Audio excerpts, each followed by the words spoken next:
Good morning students. आज हम discuss करेंगे मोशन इन वर्टिकल सर्कल।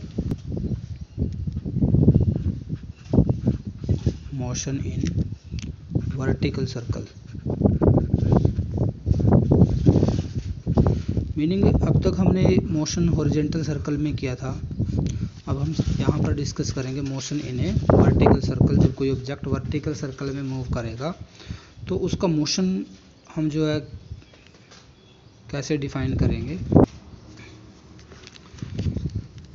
तो वर्टिकल सर्कल हम डिस्कस करेंगे। हम ये कंडीशंस निकालेंगे किन कंडीशंस में कोई ऑब्जेक्ट जो है वो वर्टिकल सर्कल के अंदर मूव करेगा। मीनिंग जैसे एक बकेट लेते हैं, हम उसमें थोड़ा पानी डालते हैं और उसको हम वर्टिकली मूव करवाते हैं, तो क्या कंडीशन है कि पानी नीचे ना गिरे। तो उसके लिए हमारे पास कुछ कंडीशंस हैं, वो कंडीशंस हम देखेंगे। हम मान लेते हैं ये वर्टिकल सर्कल है हमारा कोई, जिसके अंदर कोई ऑब्जेक्ट मूव करता है। हम एक थ्रेड लेते हैं, उसके साथ एक स्टोन जो है वो टाइट कर देते हैं। ये कोई स्टोन है जिसका मास हमने कंसीडर कर लिया है। हम इसका मास कंसीडर कर लेते हैं m, और ये हमारी सर्कल की लोवेस्ट पॉइंट है। ये क्या सर्कल का लोवेस्ट पॉइंट, और ये है हमारा इसका वर्टिकली अपोजिट बिल्कुल हाईएस्ट पॉइंट। तो ये हाईएस्ट पॉइंट है। और यहाँ पर कंसीडर करते हैं ये जो सेंटर O है, O से लेके जो इसकी रेडियस जो है हम वो कंसीडर कर लेते हैं। R जो है हमारा रेडियस है किसका, जिस स्टोन को हमने टाई किया हुआ है एक थ्रेड के साथ। थ्रेड का रेडियस जो है या सर्कल का जो रेडियस है वो कितना है, यहाँ पर R है। थ्रेड की लेंथ जो है वो कितनी है, R।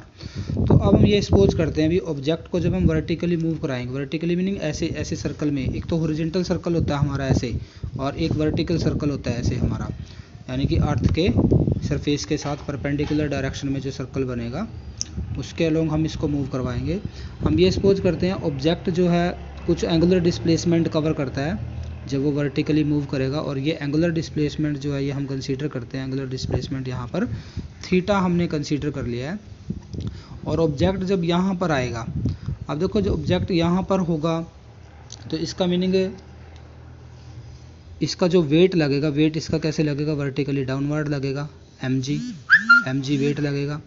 और वेट के कंपोनेंट आएंगे, एक कंपोनेंट हमारा बिल्कुल इसके अलोंग आएगा, ये एंगल भी थीटा हो जाएगा, थीटा। तो एक कंपोनेंट तो बन जाएगा mg कोस थीटा। ये क्या हो गया हमारा कंपोनेंट mg कोस थीटा। और दूसरा कंपोनेंट जो हमारा आएगा वेट का, वो टेंजेंट टू द सर्कल आएगा हमारा। Tangent to the circle, circle के साथ टेंजेंट बना करके आएगा। टेंजेंट टू कंपोनेंट हो गए हमारे। एक कंपोनेंट हमारा हो गया mg कोस थीटा, जो कि बिल्कुल इसकी वजह से, क्योंकि वेट की वजह से इस रस्सी जो ये थ्रेड हमने यूज किया इसके अंदर क्या प्रोड्यूस हो जाएगी, टेंशन प्रोड्यूस होगी, खिंचाव आएगा एक। और ये जो टेंशन लगेगी हमारी, टेंशन जो है इस तरह से लगेगी T। तो मीनिंग ये कोई पॉइंट हमने कंसीडर किया है यहाँ पर P, और P पॉइंट पर हम मान लेते हैं वेलोसिटी जो है, ऑब्जेक्ट जिस वेलोसिटी के साथ अपवर्ड डायरेक्शन में मूव करेगा वो वेलोसिटी हमने कंसीडर कर लिया है v। तो अगर हम यहाँ पर देखें एट पॉइंट P देखें, P पॉइंट पर जो डिफरेंट फोर्स लगे हुए हैं, कौन कौन से फोर्स लगे हैं, एक टेंशन लगा है, एक mg कोस थीटा लगा हुआ, और दूसरा एक लगा हुआ यहाँ पर mg साइन थीटा। तो मीनिंग जो हमारा वेट है, वेट को हमने रिजॉल्व कर दिया कंपोनेंट्स में। एक कंपोनेंट हमारा आ गया mg कोस थीटा, ये कंपोनेंट जो है अपोजिट टू टेंशन लगा हुआ है, opposite to the tension force. और दूसरा कंपोनेंट हमारा mg cos theta, mg sine theta, ये लगा हुआ है टेंजेंट टू द सर्कल।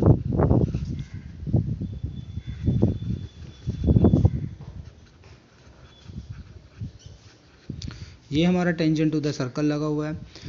अब देखो अगर हम ये चेक करें कि जब ये सर्कल में मूव करेगा तो इसके ऊपर सेंट्रीपिटल फोर्स लगेगा eight point P।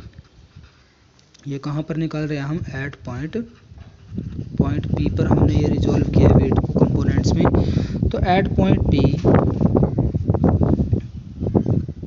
Centripetal force जो आएगा, centripetal force mv square divide by r is provided bye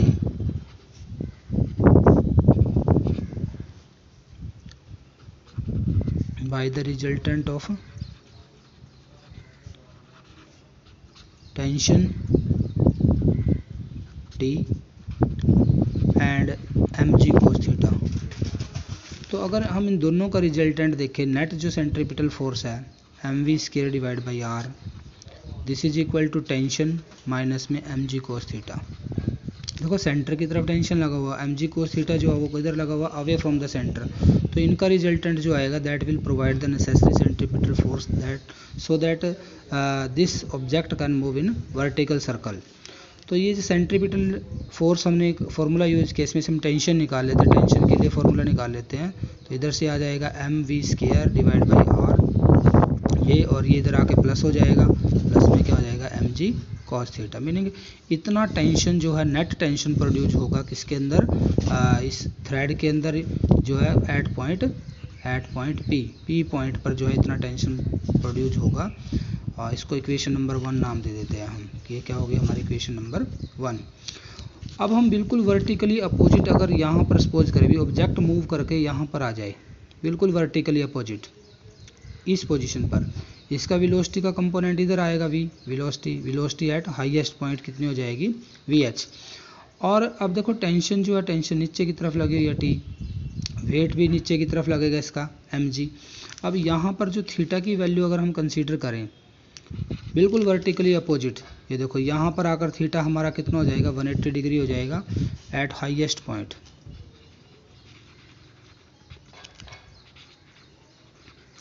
P highest point P पर जो हमारा कंपोनेंट आए, जो हमारा क्या आएगा वेलोसिटी, हम थीटा जो कंसीडर करेंगे, थीटा कितना हो जाएगा 180 डिग्री, और कोस 180 डिग्री की जो वैल्यू आएगी this is equal to -1।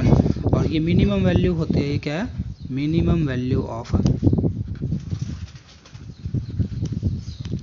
Cos theta. तो इसका मीनिंग P पॉइंट पर जो टेंशन होगी वो भी क्या आएगी मिनिमम आएगी एट पॉइंट P,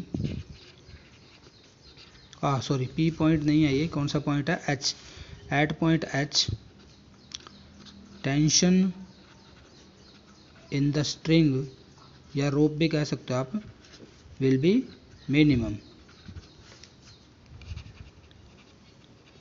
मिनिमम होगी यहाँ पर। तो वो निकाल लेंगे हम यहाँ से कितनी मिनिमम वैल्यू आएगी ये भी फाइंड आउट कर लेंगे। तो इसमें पुट कर देंगे हम टेंशन के लिए T is equal to mv square divide by r, और इसको हम लिख देंगे यहाँ पे हाईएस्ट पॉइंट पर है तो प्लस में क्या आ जाएगा यहाँ से mg, और कोस 180 डिग्री -1 होती है तो इंटू -1। तो ये मिनिमम होगी, और मिनिमम कितनी हम कंसीडर करके चलेंगे, हम मान के चलेंगे इसको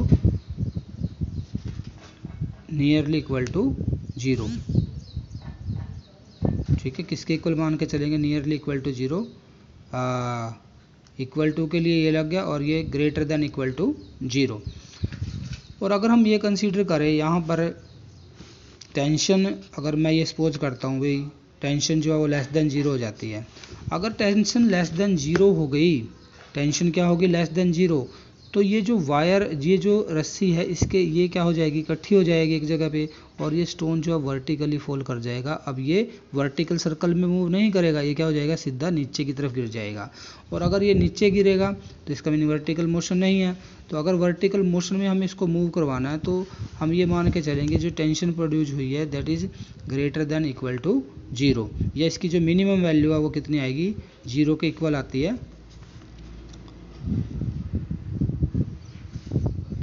तो यहाँ से हम जो है अगर ये ग्रेटर देन इक्वल टू 0 है तो mv square divide by r जो आएगा, वेलोसिटी जो है हाईएस्ट पॉइंट पे मैंने लिख दिया, इसको vh लिख दिया। vh क्या वेलोसिटी एट हाईएस्ट पॉइंट, तो यहाँ पर वेलोसिटी vh थी, तो ये हमारे पास जो आएगी this is equal to greater than equal to mg, उधर जाके प्लस का हो जाएगा mg, और वेलोसिटी अगर हमें फाइंड आउट करना है vh then this is greater than equal to m से m कैंसिल हो जाएगा, r इंटू जी, और m कैंसिल ही हो गया, तो इसका क्या हो जाएगा स्क्वायर रूट। यानी कि वेलोसिटी जो आएगी अगर हम हाईएस्ट पॉइंट पर मिनिमम वेलोसिटी फाइंड आउट करें, यहाँ पर जो ये मिनिमम वेलोसिटी निकाल लिया है vh, इसकी जो वैल्यू आई है ये हमारे पास कितनी आएगी स्क्वायर रूट ऑफ rg के इक्वल, या इससे तो इसके इक्वल ही मान के चलेंगे मिनिमम के लिए। तो यही कंडीशन है, ज़्यादा कितनी भी हो सकती है।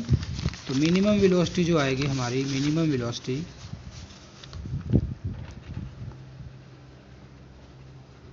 Minimum velocity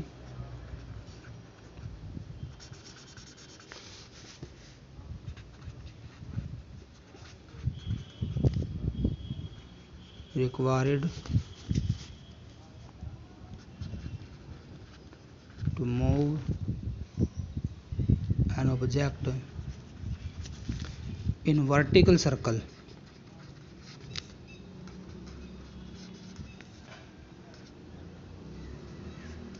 at highest point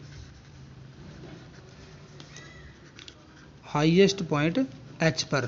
तो ये हमारी क्या कंडीशन आ गई है, तो v जो हाईएस्ट पॉइंट पर वेलोसिटी आई है this is greater than equal to, वैसे तो हमारा ये फॉर्मूला आया था r इंटू जी, तो हाईएस्ट पॉइंट है तो हम यहाँ पे ये ग्रेटर देन की जगह सिर्फ क्या यूज करेंगे, V H is equal to r into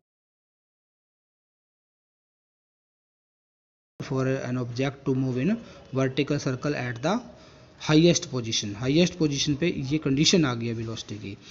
अब अगर हम वेलोसिटी की वैल्यू यहाँ पर पुट कर दे तो हम टेंशन भी फाइंड आउट कर सकते हैं। और दूसरा, अब हम आते हैं लोवेस्ट पॉइंट पर। ये तो हमने हाईएस्ट पॉइंट पर फाइंड आउट कर लिया, अब कहाँ पर फाइंड आउट करेंगे, लोवेस्ट पॉइंट पर हम फाइंड आउट करेंगे। इसी केस में कितनी वेलोसिटी होगी और कितनी टेंशन जो है वो स्ट्रिंग के अंदर प्रोड्यूस होगी जब वो लोवेस्ट पोजीशन पर होगी। तो ये हमारी लोवेस्ट पोजीशन है, यहाँ पर हम वेलोसिटी कंसीडर कर लेते हैं V L at lowest point.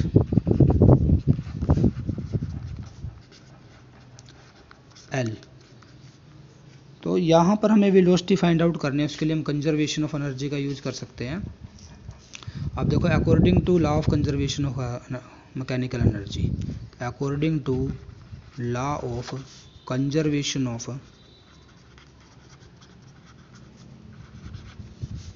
Mechanical energy का लॉ कंजर्वेशन लगा देंगे।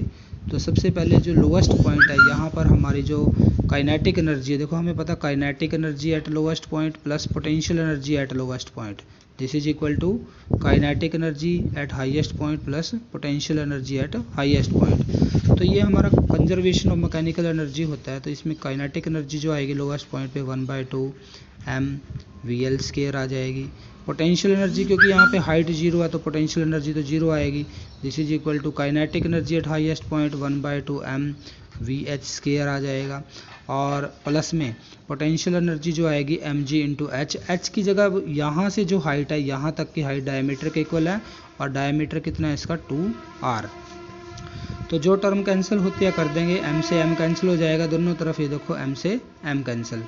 अब यहाँ से क्या आया, VL square 1/2 VL square, this is equal to 1/2 VH की वैल्यू हमें पुट करनी है, क्योंकि VH हाईएस्ट पॉइंट पर मिनिमम वेलोसिटी निकाल चुके थे, वो क्या थी r इंटू जी का स्केयर रूट, और इसका स्केयर गिवन है प्लस में 2g इंटू r। तो VL का स्केयर जो आएगा 1/2 VL स्केयर, यहाँ से ये आ जाएगा rg डिवाइड बाई 2 और प्लस में 2gr। तो VL जो आएगा VL स्केयर 2 की इधर मल्टीप्लाई हो जाएगी, तो इसके साथ भी होगी इसके साथ भी होगी, तो ये आ जाएगा यहाँ से 1/2 rg इंटू में 2 हो जाएगा, ठीक है 2 इंटू में, और प्लस में इधर हो जाएगा 4gr, तो ये बचेगा 5gr। तो यहाँ से VL जो आएगा यानी कि लोवेस्ट पोजीशन पे जो वेलोसिटी आएगी this is equal to √5gr आ जाएगी। This is condition for object to move in vertical circle, its velocity should be equal to minimum value of velocity should be square root of 5gr at the lowest point. और highest point पर हमने कितनी find out की थी, r into जी या g into r। तो ये दोनों का डिफरेंस हो गया यहाँ पर। तो मीनिंग इतनी हमारी लोवेस्ट और हाईएस्ट पॉइंट पर अगर वेलोसिटी होगी, मिनिमम वेलोसिटी इतनी होगी, तभी ऑब्जेक्ट जो है वर्टिकल सर्कल में मूव करेगा, अदरवाइज वो वर्टिकल सर्कल में मूव नहीं करेगा। अब एक और टर्म हम यहाँ पर फाइंड आउट कर लेते हैं। क्या रह गया हम हमारा फाइंड आउट करना, लोवेस्ट पॉइंट पर हमें जो है टेंशन और फाइंड आउट करनी है, टेंशन एट लोवेस्ट पॉइंट। तो टेंशन कितनी आएगी लोवेस्ट पॉइंट पे, tension at lowest point. Lowest point पर हमारी जो टेंशन आएगी, वर्टिकल सर्कल ये था हमारा, तो देखो ये टेंशन जो आएगी हमारी यहाँ पर, टेंशन टी जो निकाल लेंगे हम। अब थीटा जो हो गया वो कितना हो गया 0, तो इसी फॉर्मूले में पुट कर देते हैं। ये जो हमारा फॉर्मूला था टी का, tension at lowest point this is equal to M V की जगह वी एल हो जाएगा, V L square divide by are plus में एम जी कोस थीटा की जगह कितना हो जाएगा एंगल 0। तो ये वाला ले लेते हैं हम, मीनिंग ये ऑब्जेक्ट यहाँ पर था तो एंगल 0 हो जाएगा। तो यहाँ से टेंशन जो आएगी हमारी एम वी एल की वैल्यू पुट कर देंगे √5 जी इंटू आर, इसका स्क्वायर गिवन है, डिवाइड बाई आर प्लस में एम जी हो जाएगा, कोस 0 की वैल्यू 1 होती है। तो ये वैल्यू आएगी tension at lowest point this is equal to m, यहाँ से आ जाएगा 5 g r divide by are plus में एम जी, तो आर से आर कैंसिल, तो ये हो जाएगा 6 एम जी। कितना आएगा, tension at lowest point is equal to 6 M जी। तो ये हमारे कई पॉइंट्स हमने फाइंड आउट कर लिया है। तो इनसे रिलेटेड न्यूमेरिकल भी आ सकता है। तो मीनिंग क्या क्या फाइंड आउट करना होता है हमें, लोवेस्ट पॉइंट पर वेलोसिटी फाइंड आउट करनी है, हाईएस्ट पॉइंट पर वेलोसिटी फाइंड आउट करनी है, मिनिमम वेलोसिटी की क्या रिक्वायरमेंट है। तो ये थी हमारी √5 जी आर और ये आई है हमारी जी इंटू आर। ऐसे ही हाईएस्ट पॉइंट पर टेंशन निकालनी है हमें, तो ऐसे ही लोवेस्ट पॉइंट पर हमें क्या निकालनी है, टेंशन निकालनी है, जो कि हम निकाल चुके हैं।